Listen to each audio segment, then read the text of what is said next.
Venons-en à Ésaïe. Ésaïe entend déposer 3 textes. Ésaïe chapitre 7, les versets 13 à 16. Ésaïe 11, le verset 1 et 10. Ésaïe 53, on se limitera au verset 2 et 3. Commençons par Ésaïe chapitre 7, les versets 13 à 16. Disent 3 choses.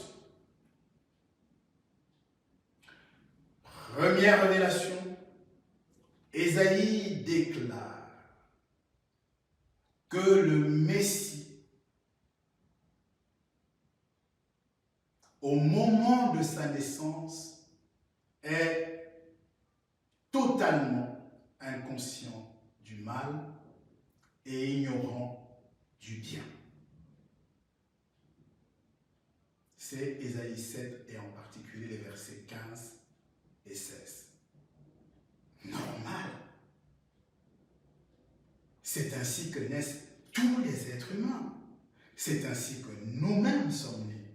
C'est ainsi que naissent nos enfants. A contrario, le Jésus-Christ du christianisme, lui,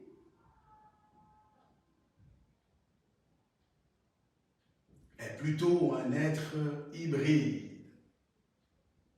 ayant pour mère une vierge, ayant pour père un esprit.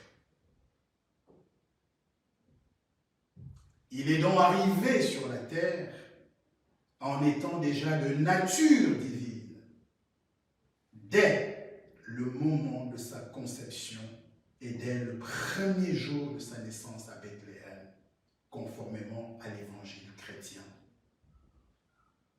Il a donc eu une mère, le Dieu, le Fils de Dieu du christianisme. Cela pose 3 problèmes totalement insolubles. Premier problème. Dieu ne peut pas naître. Ou alors, ce n'est plus Dieu. Deuxième problème. Une créature, quelle qu'elle soit, ne peut simplement pas enfanter le Créateur. Oui. Troisième problème insoluble, jugez-en vous-même.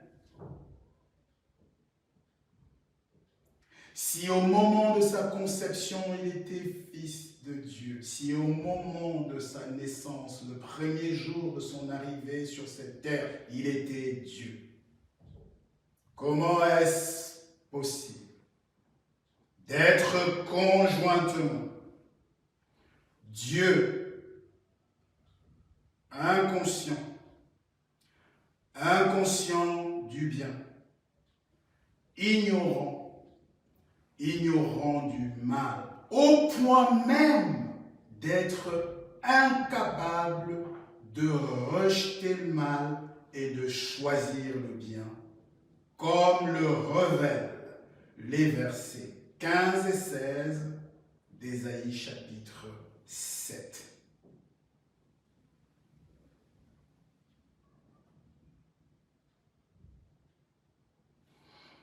Venons-en à l'autre révélation de ce richissime Ésaïe 7, 13 à 16.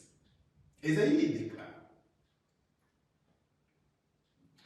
que le Messie se nourrit de crème et de miel.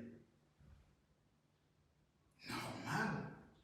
C'est comme ça que se restauraient tous les gens de cette époque-là.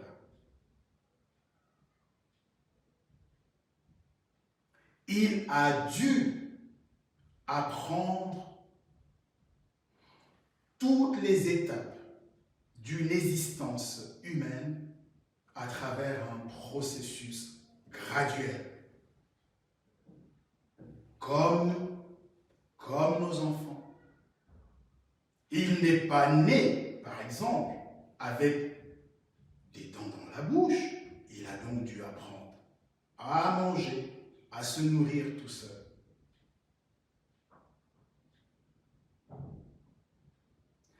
Il a dû apprendre à lire, à compter, à s'exprimer en public. Il a dû apprendre à s'asseoir en tombant, à ramper en hésitant, à se tenir debout en titubant, à marcher en tombant, avant ensuite de courir.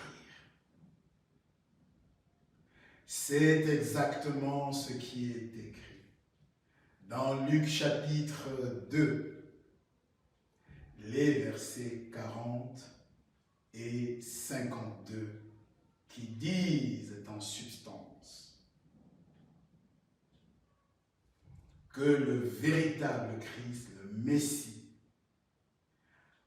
a une croissance habituelle en grandissant petit à petit, en sagesse, en grâce et en stature devant Dieu et devant les hommes. Luc chapitre 2, verset 40 et verset 52. Troisième et dernière révélation de Ésaïe chapitre 7, verset 13 à 16. Le prophète Ésaïe révèle, c'est le verset 14, que le Messie naît ou naîtra ou devait naître d'une vierge. Normal. Mais tous les bébés de l'époque naissent de cette façon. Il est temps de redire des choses indiscutables. Il existe dans l'existence d'un membre de la gente féminine, conformément à la loi de Moïse, 3 étapes distinctes, successives, cumulatives et impératives. Ces 3 étapes, les voici. Première étape, une jeune fille, aussi longtemps qu'elle est jeune fille, est dans ce statut avec une obligation de virginité. Les rapports sexuels sont interdits dans cette étape, dans cette phase de l'existence d'un membre de la gente féminine, sous peine de pendaison, sous peine de honte pour sa famille, sous peine de déclassement social pour sa communauté.